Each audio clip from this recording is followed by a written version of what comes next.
I have now focused my practice on business owners who are women and minorities and really trying to get them past that first little step. We start a business, we're being successful, but what does it take to get to that next level?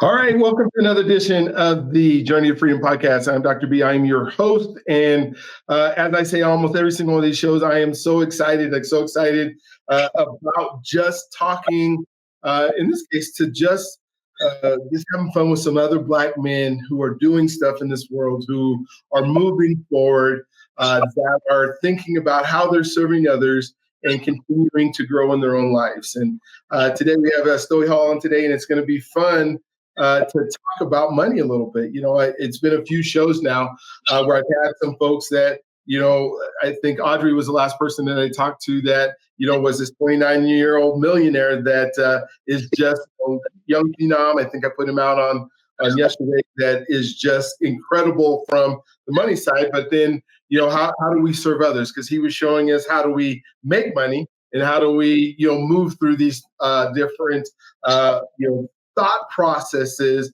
about how we all think about money. And so, for me being, there was a time when I was a financial advisor and, I was sitting down with folks and helping them, figure out what their future looked like, or, in their past, from what we learned in our past, which is for a lot of us was nothing at all about money and how it works and what to do with it and where to go with it. But on the other side of it is, what do we do once we have it and we want to create generational wealth, and and how we move it through our families and all those things. So we'll get to that. We'll get to that, as we go through. But before we do that, the most important part of this podcast and this journey that we're taking is being able to see others that not only look like us, but maybe have some of the same things happen in their childhood. Maybe some of the same things happen in their earlier adulthood.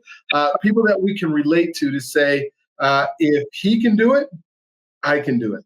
And then we also talk about serving and how do we serve others and things like that. And so, Stoy, thank you for being on today. Thank you for being willing to take your time to be with us today, and all the things that you're excited about and all the things that you have going in your life, living in a part of the country that most of us have never been to.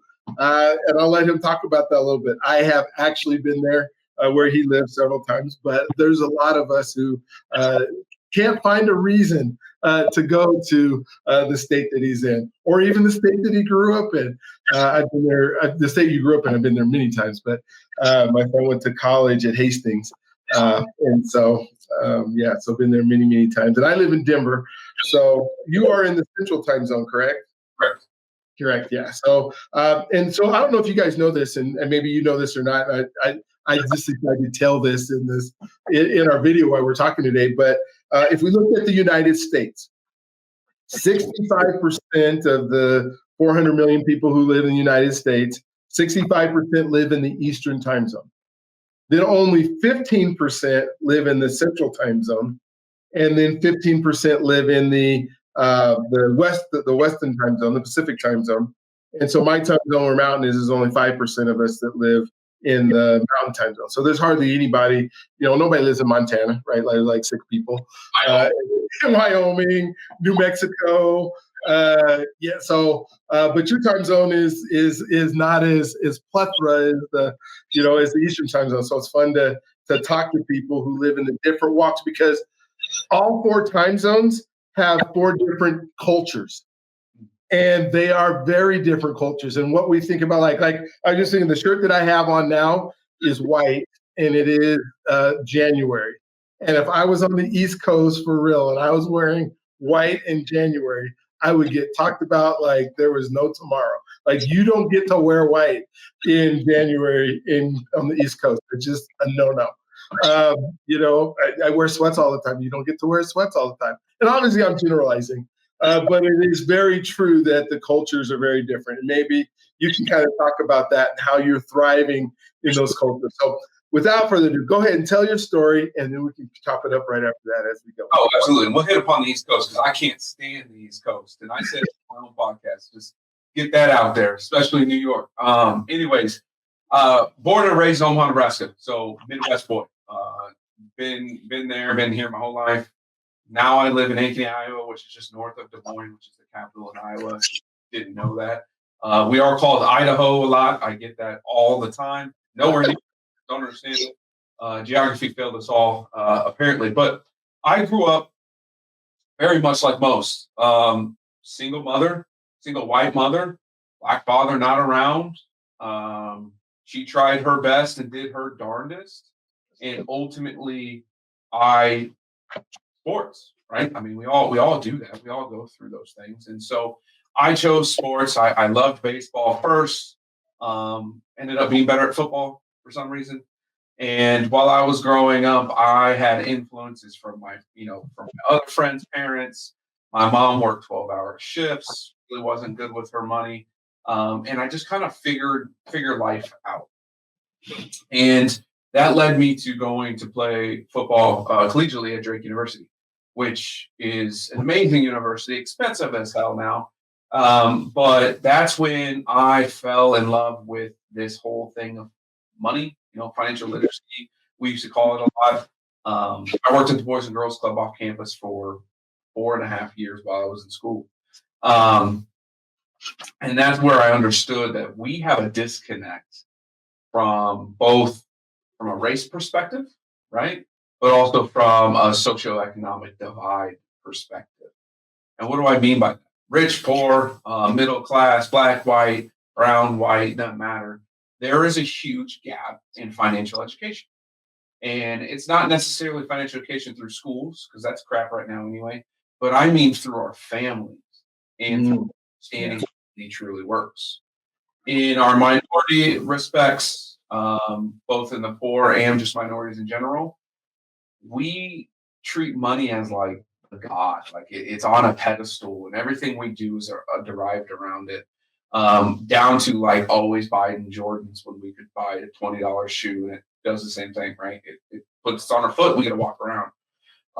Whereas the ultra wealthy have had generational wealth passed down to them, both like monetarily, but also the ideology behind it, the concepts, the knowledge, and we just don't. And so I learned that at Boys and Girls Club when I was the professional teen development officer. I love it.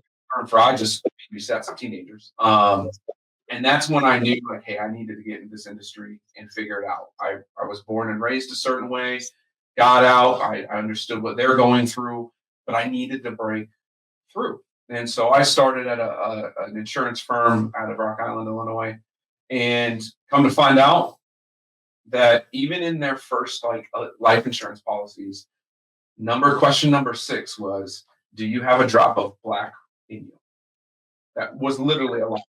I found that, and I was like, well, that's what year was it? It was at Modern Woodmen of America, their old policy. Got a hold of one, and it was question 6, and it said the law, right, is if you're one drop, you're black. I'm sorry, I don't care if you're 99% Caucasian.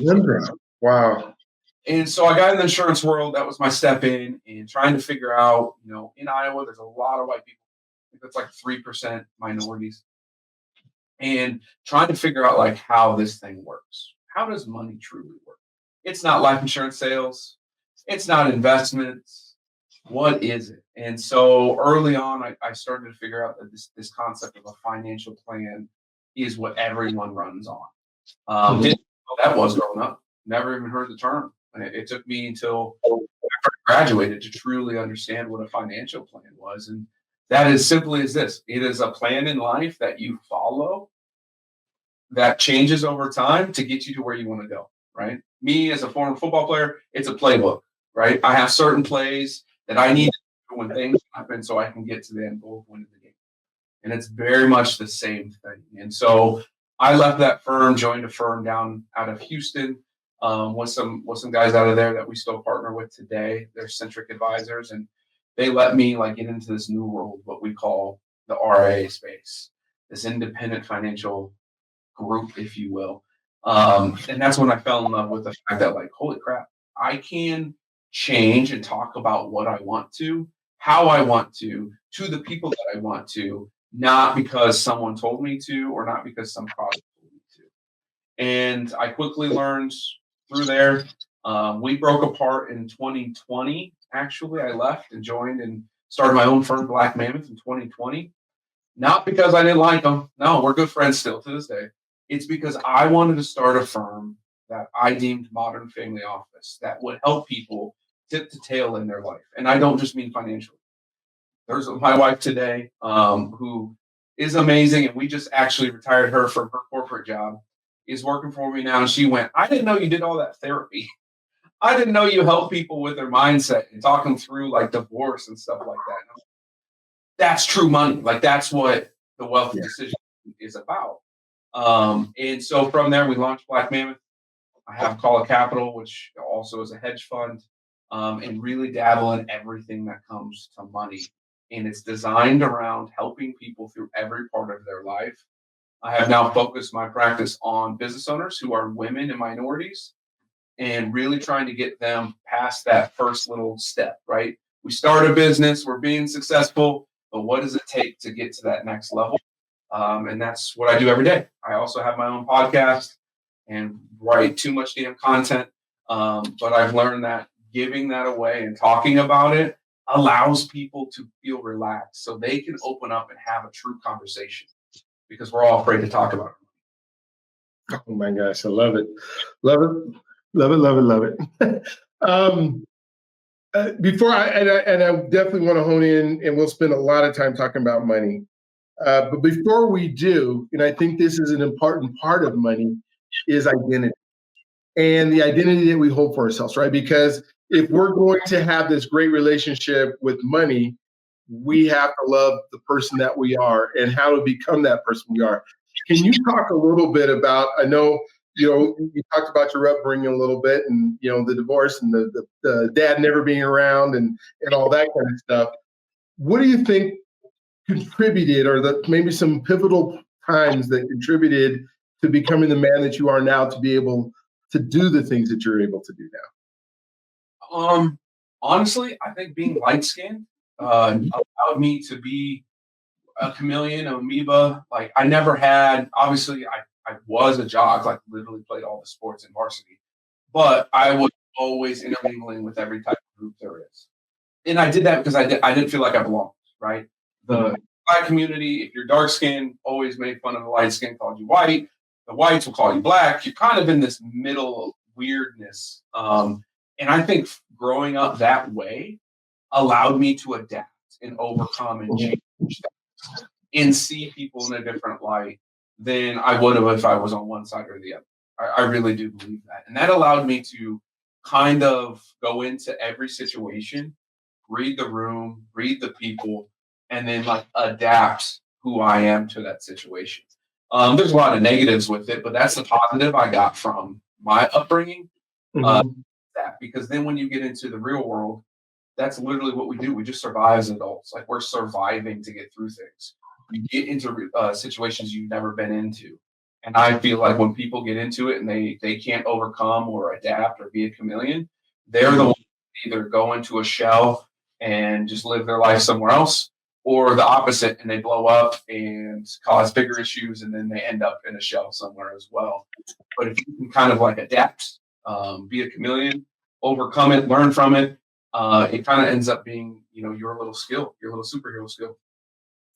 I love it. And I really like where you're talking about adversity and overcoming and getting through that. I know, as I was an athlete and, able to go and do the thing in college and go to Europe and do all the things that I did as an athlete, I think some of the coaches and some of the workouts and some of the practices and some of the things that we did taught that, how to come over it. And then when you get into real life situations, and I'm not saying athletics isn't real life, but it is a bubble. I mean, it is a group of people, right? A community of people that are all striving to be the best.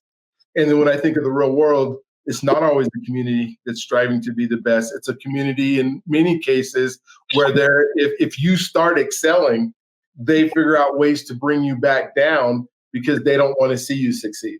And so it's even more of a, I guess, a push to overcome that identity in the real world, or who I am, and having to believe in yourself. Because if you believe in what everybody's telling you, I'll just give you a quick example and then get your thoughts on it. On Sunday nights now, I'm doing it's called Why Love Waits, and it's a podcast that is based on, and we have a panel of Black women, and men, but it's based around why women aren't getting married anymore, why women aren't having, relationships that last forever anymore. 50% of Black women over the age of 40 have never been married. Out of that 50%, 75% of those have had children. And so, and then we look back in the 60s and 70s, it was less than 20%. So this gap is growing all the time. And one of the participants sent me a message this morning, and it was a man the lady said, well, I feel like I'm a 10. And he says, oh no, if you're going to be on my podcast, you have to know that you're not a 10. You're a Christian woman and you're lying about being, pretty. And she says, well, she started talking about her emotions and talking about who she was. I'm not talking about your emotions. I'm talking about how you look, and you're not a 10. And I'm like, oh my gosh. Right. Like, first, who does he to get to judge, what this other person, and are you doing something to lift her up, or are you doing something just to tear her down? Why? How does that help anything to tell her she's not beautiful, or she's not this, or she's not that? And we see so much of that.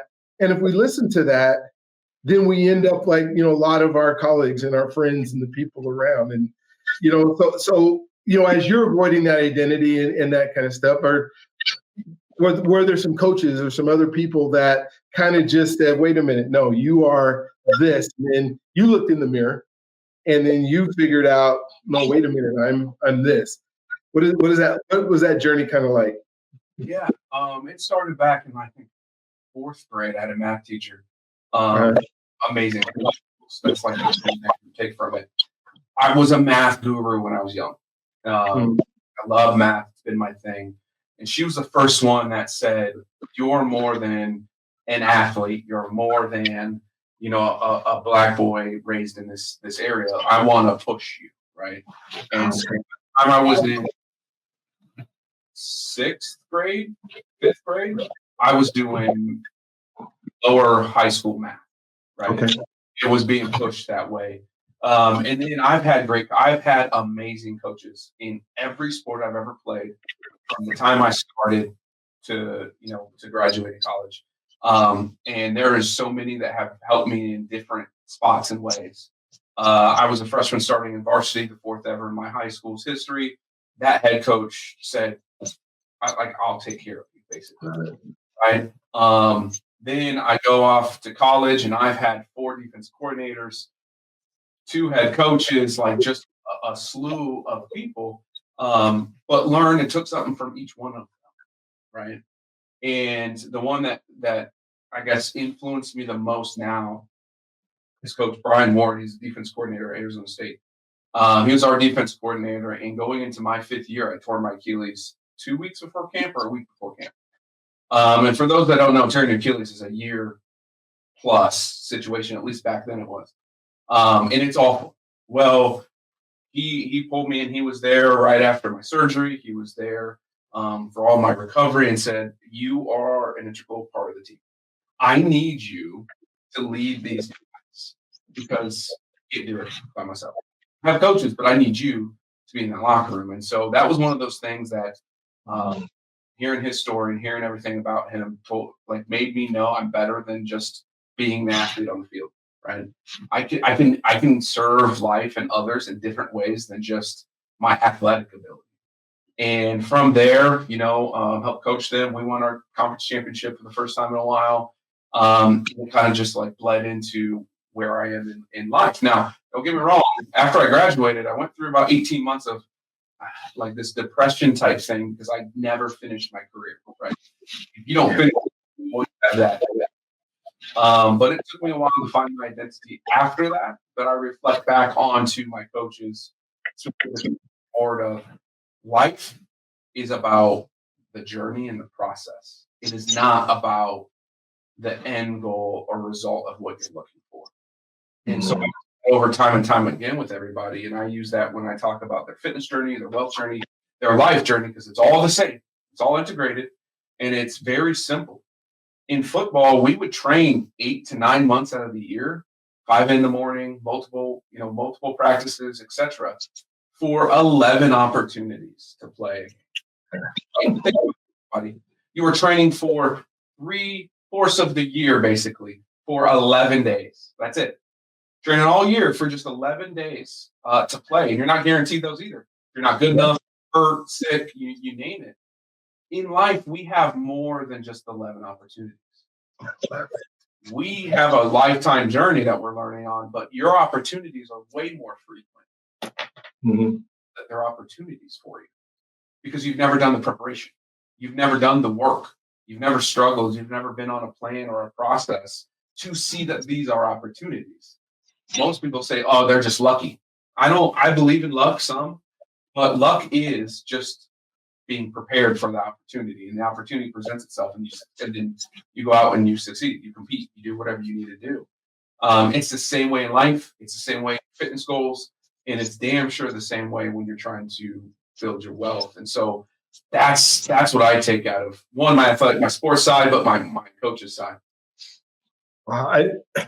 The analogy you just gave me is in my head because I think of what you just said about 11 days, right? And so we try to work through whatever we're doing as adults and wherever we're working, and we're preparing, and we expect results. Like I go do something for 2 or 3 weeks, work on a project for 2 or 3 weeks and expect results. When realistically, if we really look at a trajectory, if we want to move from, let's say, making $60,000 a year to making $500,000 a year, if we want to move in there, we probably have 10 or 11 opportunities a year to move that ladder up a little bit. But that's it. We're not gonna go from that today and then 2 days later. I mean, you think of all the training and preparation and studying and learning plays and all that just to get onto the squad, to get onto the field, and then to play for however many plays, less than an hour, right? 15-minute quarters. So and then play for an hour 11 times. And oh my gosh, what an incredible analogy. Got one more question I want to ask you before we jump into the money thing, because it is for me. I have kind of a similar background as you do, where I grew up at here in Denver. I went to a high school that had 3,500 students in it when I graduated. And I'm a little bit older than you, but I graduated in '83. 19, that is. Not 1883, not that old, right? But when I graduated, there was only 35 people of color in my high school, right? And so and then I went off to college. I was it was crazy at our high school because 3,500 students, 35 people of color in our school, and 20 of us were in special ed classes. So there's a whole issue. There was no reason for all 20 of us to be in special ed classes, right? I think it might even been more closer to 25 by the time we were separated and all that kind of stuff that we went through. But part of my identity, trying to figure out what it was to be a Black man in our society, in our world, I was always looking to, and it's been kind of a theme here, looking to, I go places even today and go, well, how many people of color are in here? I want to see the person who's doing what I do. And even if it's not exactly what I'm doing, I wanted to see somebody who's successful. If I wanted to be a doctor, then I needed to find a doctor. If I wanted to be an attorney, not just Johnny Cochran. I wanted to see, all these, and I was thinking about the other because this Journey to Freedom podcast came out of me going to a leadership summit called the Trusted Edge. It was in Minnesota. There was 500 people there, and I'm looking around the room, and there's only 20 folks of color, 30 folks of color in the whole room, and going, okay, why is our community not getting this information? And we're probably the group of folks that trust the least, and we need the most work on trust. We don't trust each other. We don't trust the other folks that don't look like this. We don't trust ourselves. I mean, it's all there. And I came back, and that's why Journey to Freedom started. So for you, kind of in the same situation as I was in. Light-skinned person is trying to figure out and trying to identify right in both worlds. My grandma grew up on a reservation, so I'm, Native American, and my grandpa on my dad's side is white, and my dad's half, so all of those things that we look at. How did you, is that something that you do as well? How are you identifying in these different communities? And now you're living in Iowa. I mean, I'm still living in Denver, so I'm not much different, but yeah, talk to me a little bit about that. It's so tough. And actually, my best friend, who was my college teammate and roommate, lives in Denver. So does my wife. So we're in Denver every year, by the way. So okay, we're hooking up then. Having the dinner. Love it. Hardest things to do and answer is figuring that out in different ways. It truly is. Both when we'll talk about money, and I'll relate that when we get to that too. But one, none of us have lived the same life. Let's start there. One, we're all never lived. We get put into these categories, demographics, races, whatever, and just everyone assumes we all went through the same thing. And I'll go back to sports. Obviously, being part of a sports team, you got 100 dudes that are, majority of them are white, but you got them all over the place. And living in a place like Iowa, there's huge pockets, not huge pockets. There's deep pockets of Italians here, Mexicans here, blacks here, whites everywhere else. And so, how do you relate? How do you start those conversations and break through? And it's one of the hardest things that I still do this every day. It's because there is a barrier one way or another. And the only way I've seen through it is using social media, podcasts, and our content. Honestly, I've been part of groups that we go on and we educate, whether it's the local community center, speaking at college, at fraternities and sororities, speaking at other events. I've been part of 4 or 5 different nonprofits as vice president, tried literally all these different things to break through this facade of whatever is out there. I don't even know what to call it. I'm not smart enough. You're the doctor. But how do you do that? Mm-hmm.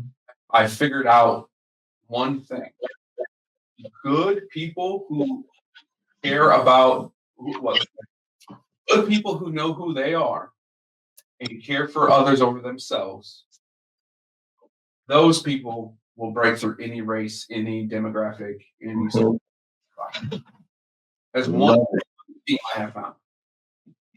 I love it. That is so true. And my whole world is, how do I serve other folks?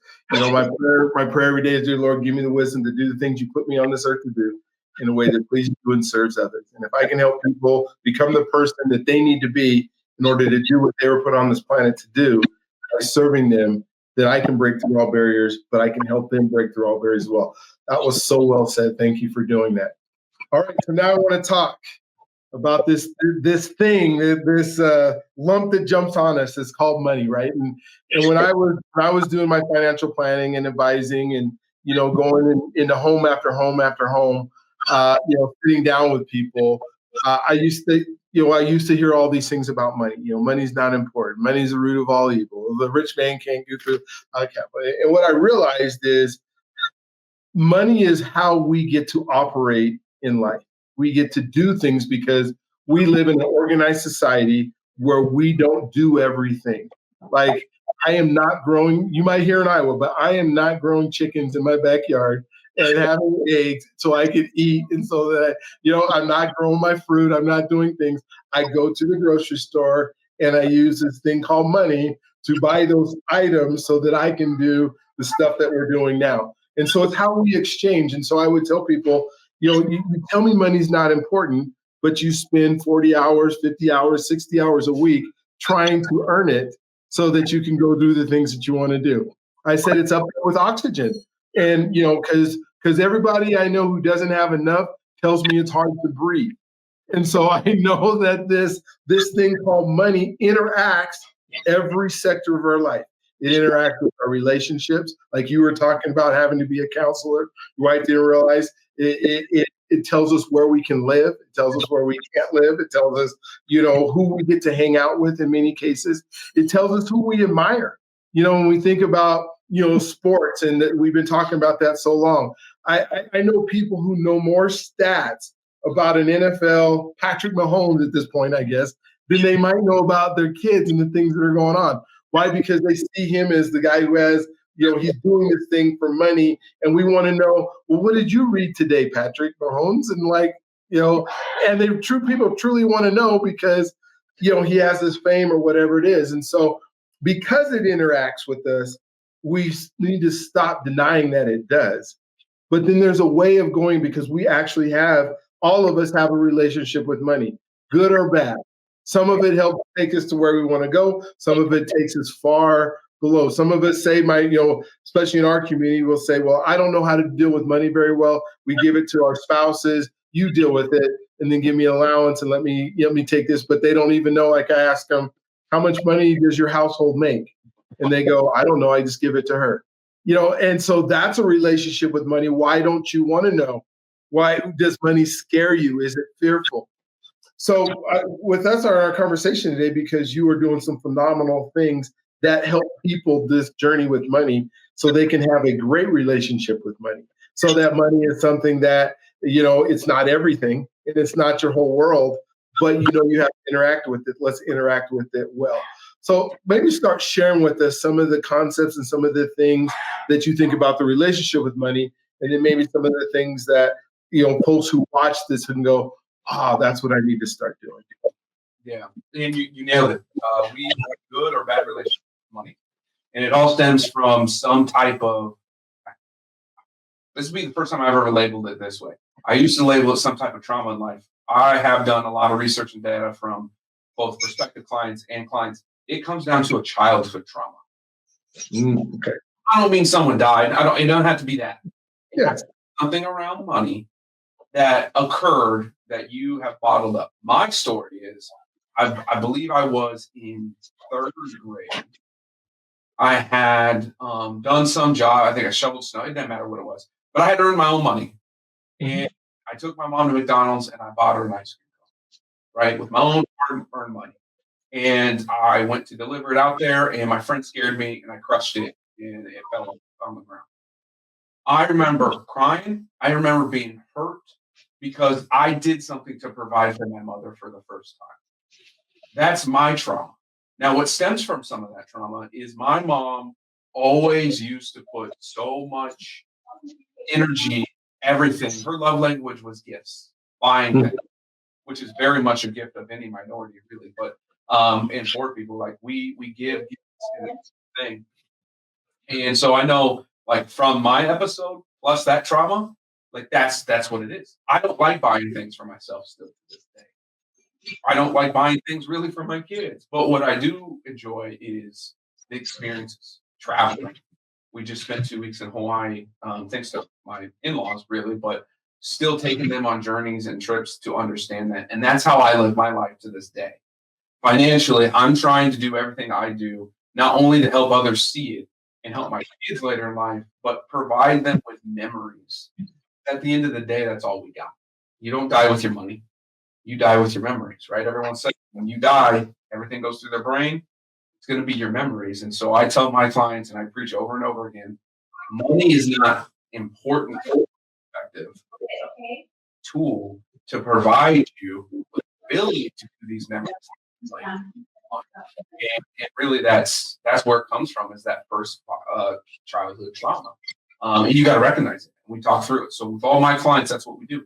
We go through, and the first hour and a half we ever talk is going through this trauma. And then you kind of figure out, oh, crap, that's why my relationship with money is so bad or so weird. Good or bad. I've had clients who are very wealthy, who have trust fund babies and all that stuff. And they still have a different part of trauma for them. And they've recognized it now and have understood that, hey, it doesn't matter about how many zeros you have. It's something that occurs inside of you. And that's step one before you can do anything else on your own. And you think of our society, right, that I love that what you're saying is the trauma that's in there. And then say we're watching television shows, we're watching shows. It always portrays the person with money as the evil, bad, czar, oil magnate, whatever it is, the billionaire that, even our, oh my gosh, when you start thinking about our superhero movies that we love, right? You think, Superman has no money, right? But his arch rival is Lex Luthor, the billionaire, right? You think of, everybody says, well, Batman has money. Okay, yeah, but he doesn't have any superpowers, right? Right. Not wrong. Yeah, but you start going through like, the Black Panther, the Green Hornet, whatever they are. There's always this bad guy. The Spider-Man, right? The Green Goblin is his billionaire thing. So we get this portrayal of, we watch our television soap opera shows. There's always a super wealthy person that everybody has to hate. And so this thing called money just becomes our belief system in what it's supposed to do for us, I think, gets skewed. And now we think, well, I'm not supposed to have this, or if I make extra money, or I charge extra money, or what I'm worth to do stuff, all of a sudden I'm this bad person, to do it. And so how do we begin to start saying, no, it's this tool, like you just said, that allows us to do, because I've never seen a philanthropist or never seen somebody who gives away to major charities that makes a huge difference in life that doesn't have any of it, right? So we say, I want to serve others, and give. Well, how do you serve others if you don't have any? And I think about three, I guess, levels of money. You have your first level of money where you're using it to survive, right? And then you figure out, okay, I got to get behind survival. I can't spend paycheck to paycheck forever, but we have a whole lot of people who live in that. Then we have people who just think of money as I'm here to pay bills with it. So they go buy a whole bunch of stuff that they not necessarily can afford or do, but they go buy these things, and now they've got to pay the bill for it all the time. So all the time they're trying to make money, and they're thinking this sucks because every time I make money for a whole year, I'm trading my time for money, and all that time that I'm spending, I'm giving my life, because you spend all your time to earn it, to give back to somebody with interest and everything else. And then I think where people start really understanding money, and you can correct me if I'm wrong here, are trying to use money so that it can make more money, so that it can do other things for people. So it gains interest. It gains, if it's a business where you make more money with it. And so they look at money as a tool to be able to have more of it so they can do more things. And maybe I'm wrong, but that's kind of where I see those three categories. And how do we start flowing through this without this thought process that this thing that has no value by itself, it's just a piece of paper, right? But we put value on it, and these days, not even a piece of paper, it's just numbers that show up in your account. Because, literally, like all the money that I have in my bank account, I don't ever see any of it. It's just, these numbers that show up on a computer, which is light that shows me. I mean, there's no substance to it whatsoever, although it allows me to trade in for value. So how do we get there where we have a better relationship? First question is, do you value yourself? I love that. Yeah. If you value yourself, truly value yourself, then none of that matters, right? None of it you'll never get ahead. Mm-hmm. You need to value yourself first before you can value your time, your loved ones, and everybody else, right? So if I value myself, which I do, then every bit of minute, hour, whatever, memory, whatever I'm trying to do is all going to be tied back to, hey, I care about myself. I value myself. So what is it worth me to do this, to do that, to provide this, to provide that, which also then aligns me with my goals and what actually brings value to me as well. Does going out and buying 5 different cars bring any value to me? No. For me, it don't make any sense. You only can drive one at a time, one. 2, that's all just sitting there. That doesn't help me get to where I want to go, right? What I want to do. The same thing for anyone else out there. Obviously the 5 cars is an ideal, but are you continuously buying brand new shoes, brand new bags, brand new this? Are you spending all your money at the club and that type of stuff? And I don't mean Costco or Sam's Club, because I spend a lot of money there. But the legitimate club, are you doing those things because you value yourself and they bring you joy? Or is it a facade because you don't know who you are and you're just doing these things because you want to be part of this group, you want to look cool? Yeah. in those things and figure out, hey, no, I value myself and align everything, then you can start to build wealth. Until then, you've got no shot. Yeah, you win the lottery and blow it anyway. Like it don't matter because you are not in the right mindset.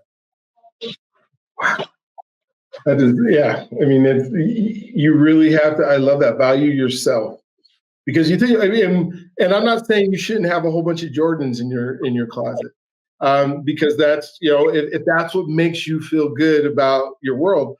But at the same time, if you have 50 pairs of Jordans and you're struggling to buy groceries, but you want everybody to know you got Jordans, so you show them all, then that's a value in itself, right? That's a relationship with the things that money buys, and you are more worried about what other people think about you than you are about you, right?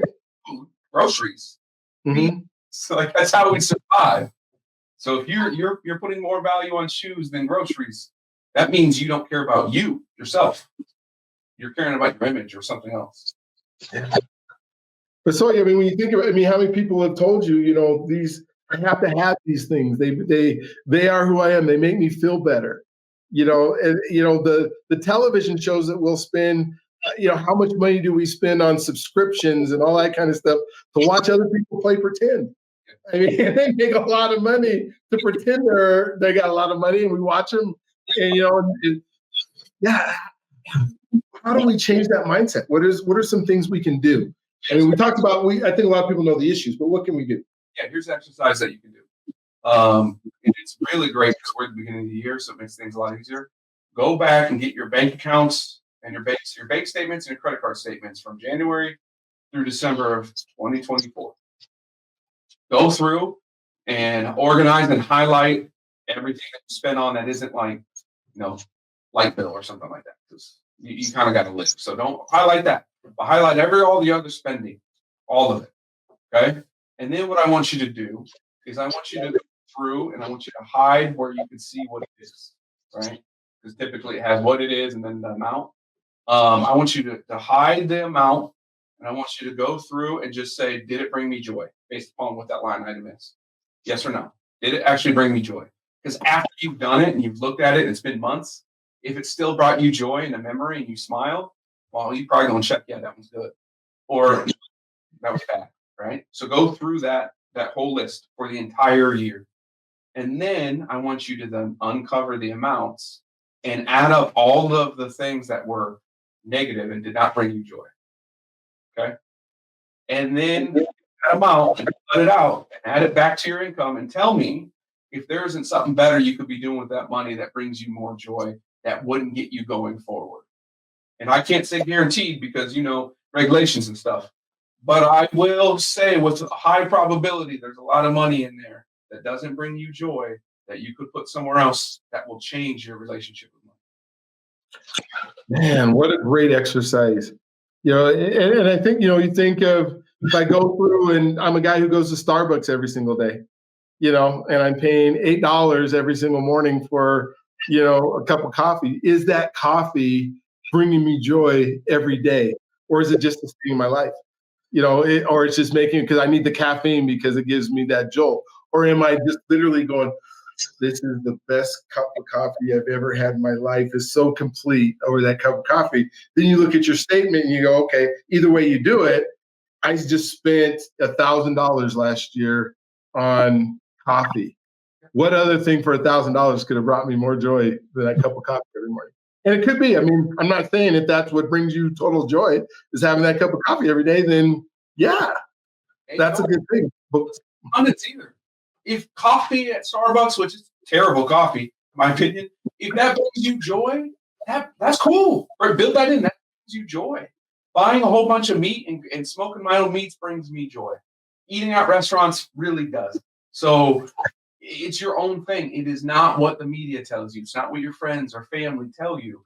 It's you and your life. That's why you have to value you first.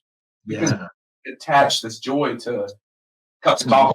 And I know we use that analogy a lot in our industry because people on both sides argue it all the time. And my argument is, if it truly brings you joy, let's do it. I don't care what. Let's do it, and we'll just cut away something else because clearly Everything can't bring you joy. That's just not how it works. No, no. Well, and I think one of the biggest expenses, and you can tell me if I'm wrong, that you'll probably find when people do this exercise is on like fast food. And you think, okay, did Burger King, McDonald's, Popeyes, whatever those are, Carl's Jr., Hardee's, did those things bring me joy, or did they just sustain my life? Because maybe the joy on that comes from I don't have the time, or I don't believe I have the time to go home and cook good meals. But are those things in the amount of money I spend on them in my budget truly bringing me joy, or is there a better way to do, because then you can start thinking, right, better way to do what I'm doing than just running, because it's convenient. Does convenience truly bring us joy is a way to think of it too, I guess. Yeah, and I think our way to think about going out to eat and groceries eating at home. I am not a proponent of people saying that they're different. So eating out and eating at home, what do? What's the end result? It feeds you, right? Mm-hmm. We, in my business, we say it's a food category. I don't care how much you spend on whichever. You just can't spend more than this amount on food, right? And it frees people up to be able to do what they want to do. Not just say, "Ooh, I bought groceries, so I have to eat at home." No, if I have in my budget to feed myself, figure that out. Don't try to say I bought $500 of groceries, because guess what's going to happen? I just bought that $500 of groceries. I'm too damn tired. I'm going to go spend money somewhere else to get it. And now you've inflated both budgets and you screwed that up while wasting food. And so we created the food budget. It is a food category, no matter what, across the board. And what we have found for our clients is it allows them not to have that in their brain. It's not part of their decision making anymore. They don't feel bad about any way or anything. They just know, hey, I got $900 a month or whatever it is to spend on food, wherever that looks like. And if I screwed up in the first week, we went into a restaurant, we spent $600. Well, now it's going to be a little starving. I better go to the grocery store. As humans, we're going to adjust and go like this. And so I'm a huge proponent that those aren't separate. They're one item. It's food. I love that. No, that's really good. When I think of where my belief in where money should be spent, and then where I actually do it, and please, people, don't think that I am perfect at this, because I think we ate out a couple times last week at some places and food and that kind of stuff. When I think of people saying, well, I want to increase the amount of money that I have, I want to do more. My job is only going to pay me whatever it is. It reminds me, I don't know if you've seen the Jim or heard the Jim Rome tape where, that he goes into his mentor and his mentor says, about how much money, he's making. And he says, why are you not where you want to be? And he says, because this is all, my job pays me. And then his mentor says, is that all they pay everybody there? Or is that all they pay you? And so, the realization that I have to increase and I have to move forward. So one of the, things that I think is personal development, because enough I work on me, I can improve who I am. So then I can become that person that can earn that extra amount or do that extra. But then when I look at if I were to go through those bank accounts and those statements, I said, well, how much was this, spent last year on improving you compared to rims? They'll pay more for rims, or they'll pay more for, car payment, or they'll pay more for all these things that don't enhance their life. And they don't spend any money on the things that they're begging to have because they have all the other things. How do you help people reconcile, I guess, those thought processes? I mean, I don't know how you do it or what you do, but I'd love to hear it. I always ask, what are you going to get the greatest return on your money from whatever investment? What is going to give you the greatest return, the highest? And everyone says, well, in the stock market or my business, or you name it, like something in those realms. It's always some type of investment. Everyone always forgets that you yourself are an investment.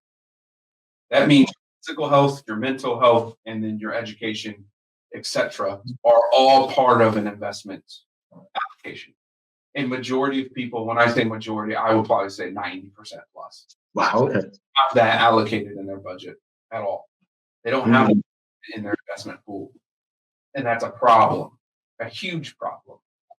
Because if you took care of your body, both mentally and physically, and with education, you're going to earn more money.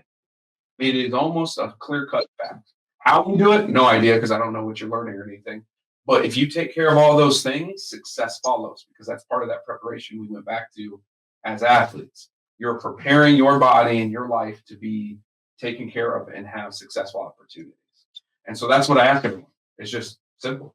What is your greatest investment and what is the greatest return from it? It is going to be you as a person in your body and yourself. Wow. Well, and that just goes back to those 11 days, right? You're preparing all that and working so hard on you as the person so that you can play a game. In many cases, you want to play the game so that you can, make money at it someday. But in our lives, what are we investing every single day in ourselves in order so we can play the game of life above the rim? And I don't know, like you said 90% of the people don't even have it allocated in their budget. And if your heart goes where your treasure is, then that surely shows why you're struggling, right? I mean, or why you're not reaching the goals that you have because you're not investing in the right area. Yeah. And that's the big part. And obviously discipline's a huge part of it. Former athletes, that's kind of drilled into us. Otherwise, we're running lines, and you never. Yeah. But like, it comes down to that simple. I say simple in terms of it's easy to say, very, very hard to implement and do, because you have to know who you are, you have to know your value, and you have to cut things out, whatever it may be, and have discipline not to fall back into those lines.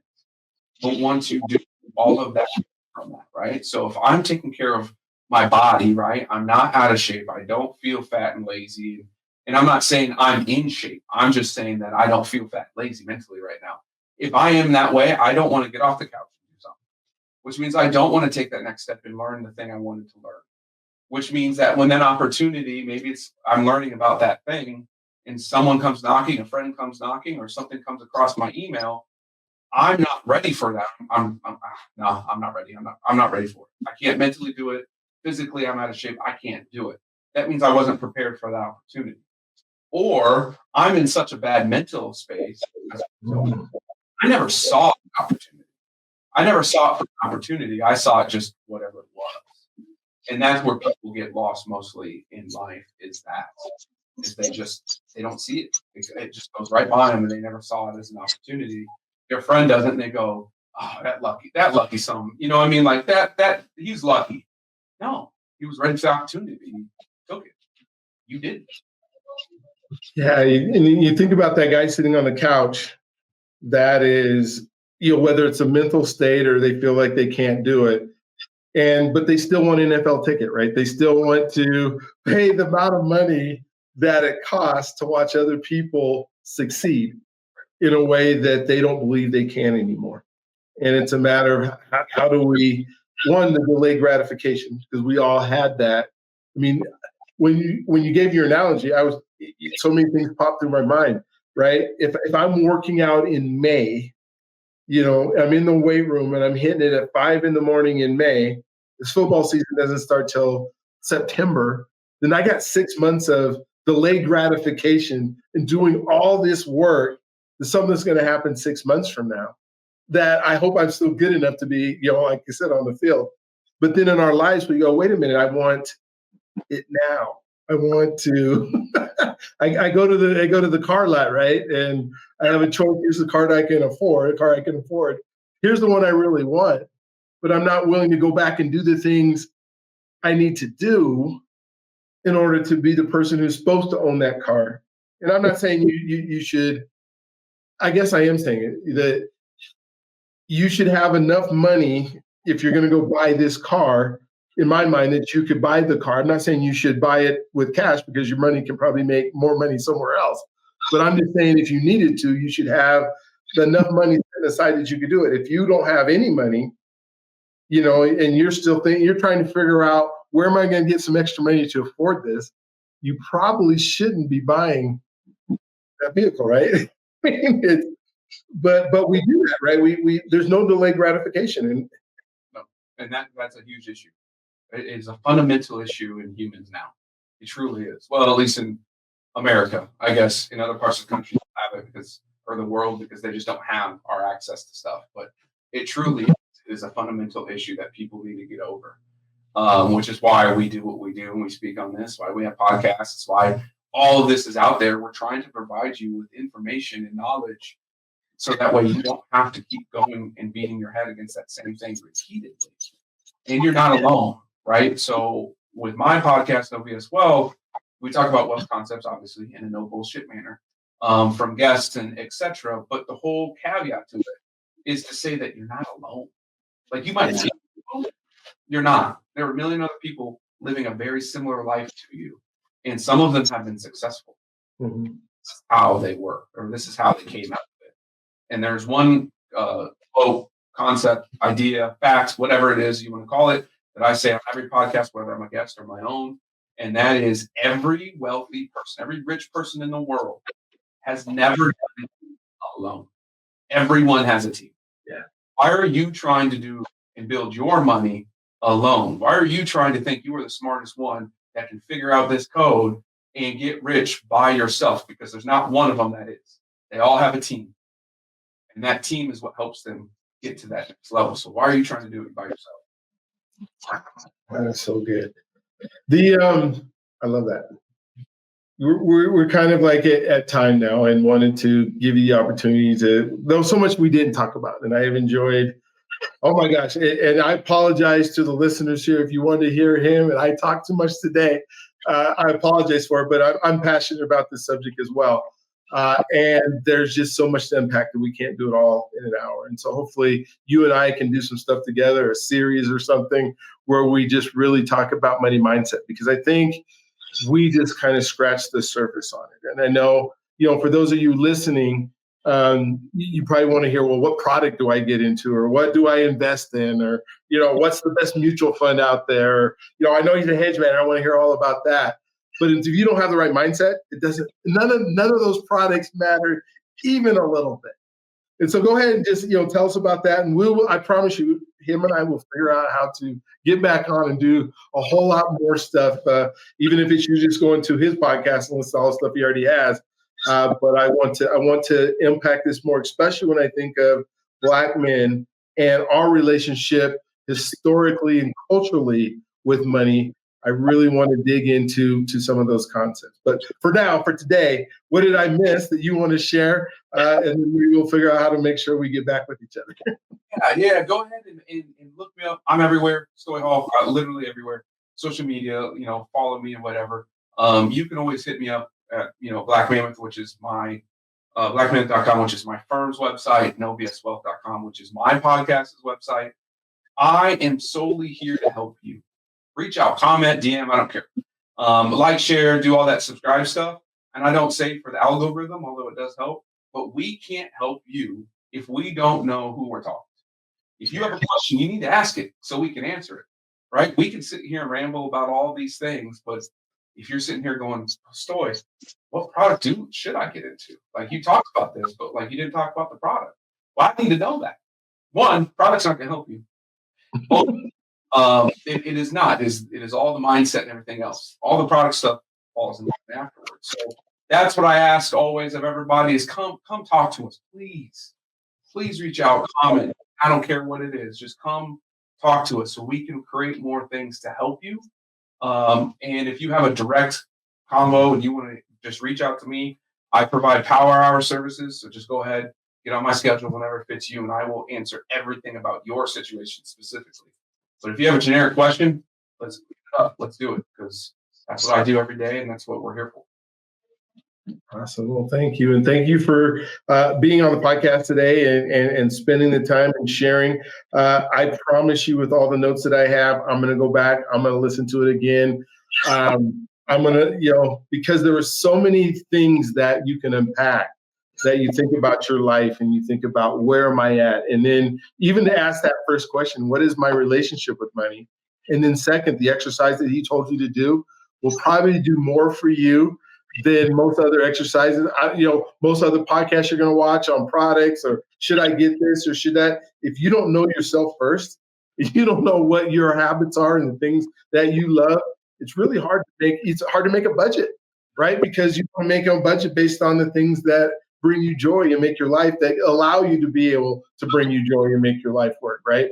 In ways that you do. So go ahead and hit the subscribe button or the notification button, like I say on every single one of these, that there are people that you're in.